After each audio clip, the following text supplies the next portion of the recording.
मरळेपैकी दाभोळकरवाडी येथे नळ पाणी पुरवठा योजनेचा शुभारंभ।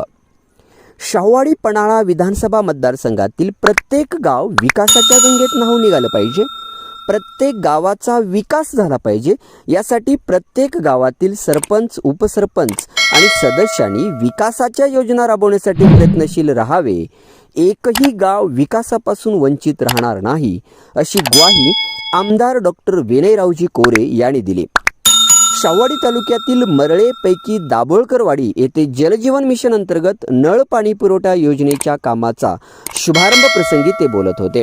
यावेळी माजी बांधकाम व आरोग्य सभापती सर्जेराव पाटील पेरेडकर, गोकुळ दूध संघाचे संचालक कर्णसिंग गायकवाड, रामचंद्र दाभोळकर, रंगराव चिले, माजी सरपंच आनंदा पाटील, दिलीप दाभोळकर, रमेश पोवार, सर्व ग्रामपंचायत सदस्य, सर्व ग्रामस्थ उपस्थित होते।